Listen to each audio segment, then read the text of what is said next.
Welcome to our oral history video series. Coquitlam Heritage gratefully operates on the traditional, ancestral, and unceded territory of the Coquitlam, Tsleil-Waututh, Kakate, and Katzie First Nations, all of whom continue to live on these lands and care for them, along with the waters and all that is above and below. Oral histories are an important part of our collections. They not only enhance our collection by documenting local history, but they also personalize the historical record.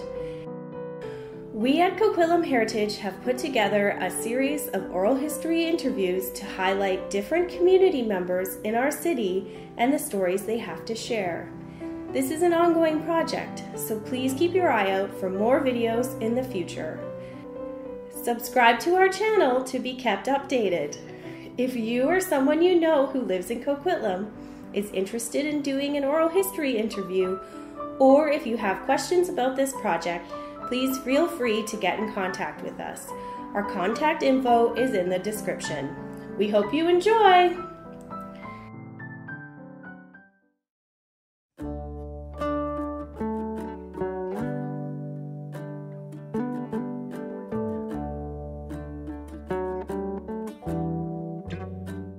I was born October 8th, 1990 in White Rock, British Columbia. Born in March 31st, 1941 in Port Alberni, BC, which is on Vancouver Island. A long time ago, that's 1939, Barbados in the West Indies. I was born in 1951, Suva, Fiji. I was born in 1963 in southern Alberta. I was born in 1936, March 23rd, 1936, in Pakistan. That was British India at that time, but later on, as the partition happened, it became Pakistan. I was born in 1968 in Vancouver at St. Paul's Hospital. I was born 1944, village Kotli Than Singh, district Jalandhar, province Punjab, India.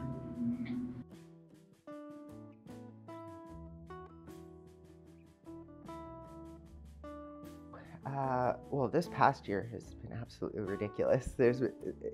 Everything is affected by COVID. Not everything that happened in the last year that was ridiculous is related, but certainly it was sort of an overarching constant. My work was definitely affected by COVID. So at the beginning of last year, and I'm trying to remember this because I literally just wrote out my entire story of the last year 2 days ago.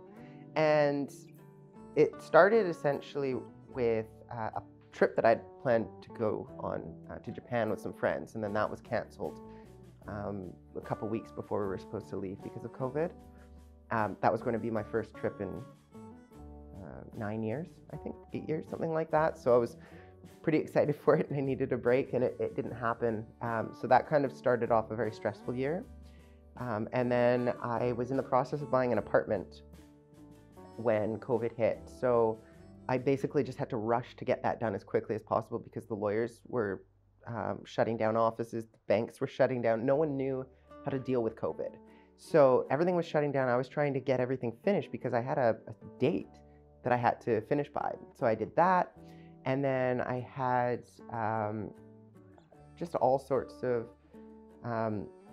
difficulties, I guess, around not being able to see people, which everyone's experiencing, not being able to touch anyone, not being able to play sports. I couldn't play soccer or anything like that. But then I lost a lot of work. So my work started to go down and down and down throughout the year.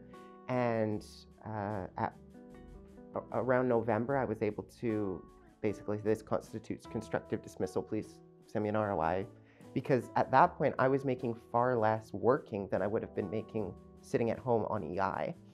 And I wanted to be on EI, but I hadn't been laid off, so I couldn't do that. So it was a very stressful year from a financial perspective as well. And then I just went on a trip because I had to, and we could travel at that point in time. So I did 2 weeks of just driving around the Rockies and trying to figure my life out and what I wanted to do, because nothing seemed like it was working well. My mental health wasn't in a good place. I'd lost my job my volunteer work was all shifting, and I basically just decided I need to make a complete change in my life. And as of January 1st, I started doing completely different work than I'd ever done in the past, or promoting completely different work. And then I got hired by this flag shop. So my life now is almost 100% different from where it was a year ago when COVID began. Surprisingly, COVID has increased our sales, increased our profit. You know, the price of lumber now, since COVID took over, average 2x4 was selling for about $350 a thousand board feet. Now it's selling for $1,500 a thousand board feet.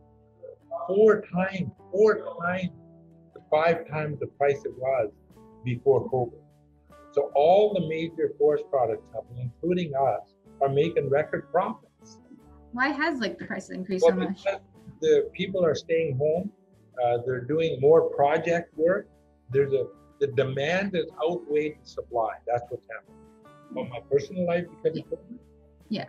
Well, at my age, we don't do much traveling anyway. So I'm enjoying, my wife and I live on our own because my children are married. They have their own homes a couple of blocks away from us. We work together.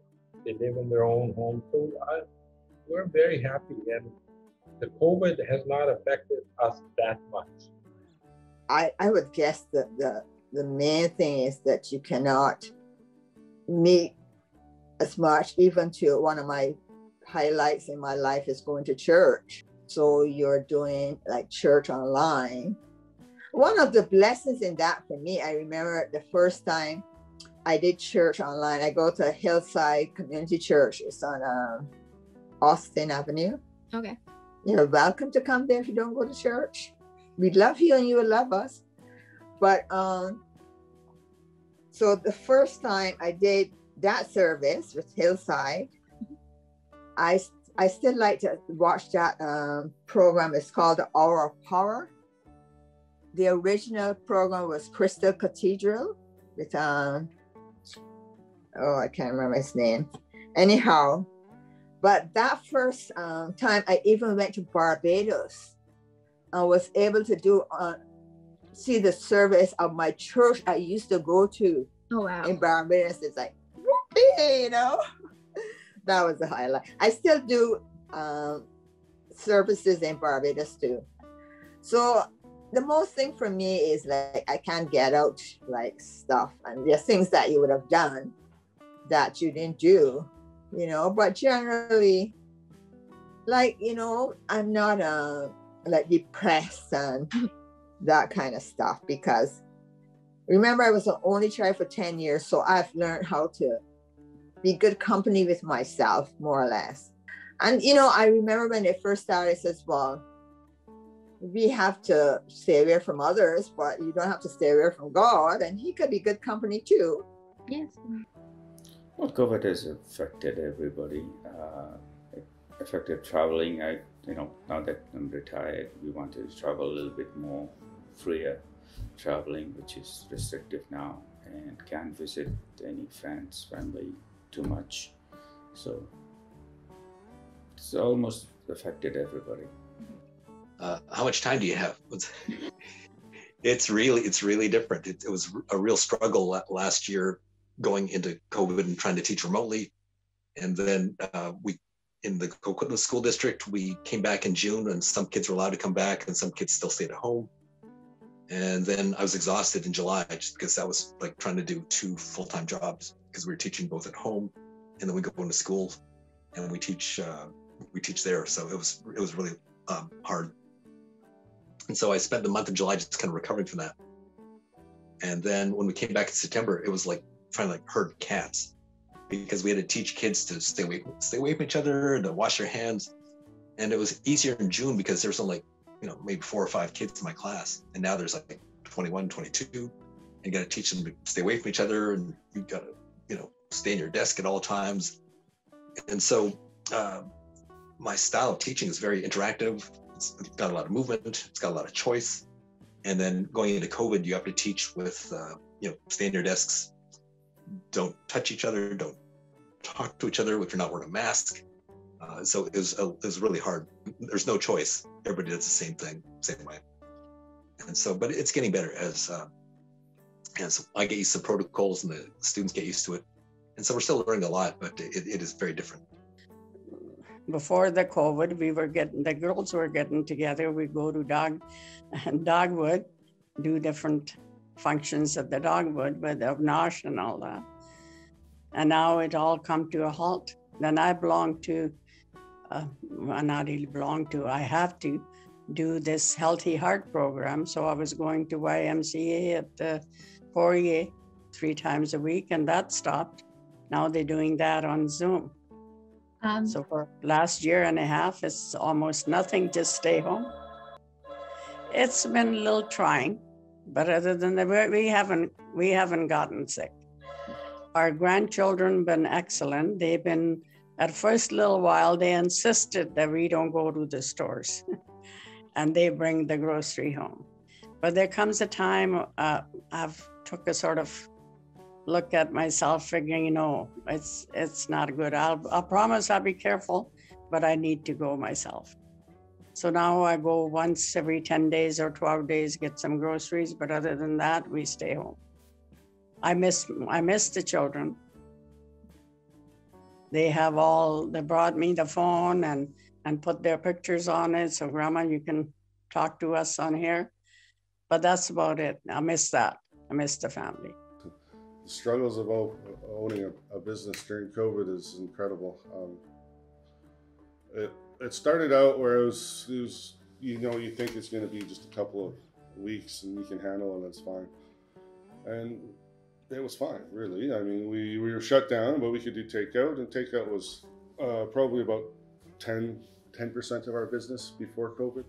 And then all of a sudden, then it's 100% of your business. And we did a lot of takeout, and we learned a lot of how to do it better. And so it's been good that way, because you had to learn to do things better, right? So once it prolonged and went on for a year, and then we shut down again, then now it's getting a little bit more difficult. So we're still in the middle of a shutdown where we can only do takeout. We do have a small patio that you're allowed to sit on, but the bank account is going down, I would say. We're down probably about 30% in sales. It's not.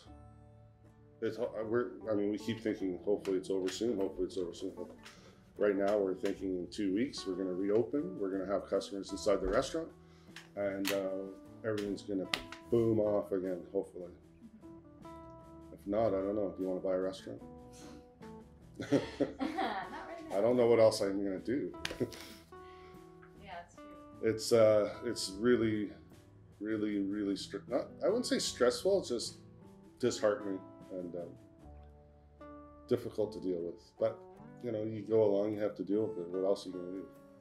There's nothing else you can do about it. So hopefully it's over soon and we can get on with it. Have you felt like the community has supported you a bit with that? Yeah, it's been pretty good. I mean, everybody thinks they're helping by doing takeout, and they are for sure. So everybody seems to be really involved with ordering takeout, and it's been great, really. Hopefully when it's over, we'll keep the takeout high, but also have people inside the restaurant that's sitting and drinking the bottles of wine and having fun, right? Mm-hmm. Which is one of the best parts about having a restaurant, is seeing people in the seats having wine, laughing, and not necessarily singing, but excited. Having an atmosphere is one of the best parts about having a 50-seat restaurant. Watching people walk out with a brown bag with plastic cutlery is kind of sad. It's keeping us going, and hopefully it's over. Like I said, hopefully it's over soon. Yes, COVID. So it didn't affect me too much because of my age group. Like we are slowed down. We are not as running around like you would. So because of its age, but from the Gurdwara, there's no yoga classes, no Simran, no Punjabi classes. At Dogwood community, there's no friendship group, there's no WHO group, there's not Life Writers group. I run 2 South Asian group. They're not there. Started Bochi, that's not there. And only thing I do now, not even now, last year I did yoga classes in Dogwood, but in the parking lot. So that really turned out well. Even other community, when they saw us doing it, and they start joining us. But now they're saying there's too much, and I'm waiting. Maybe next month, hopefully, we could do that in the parking lot.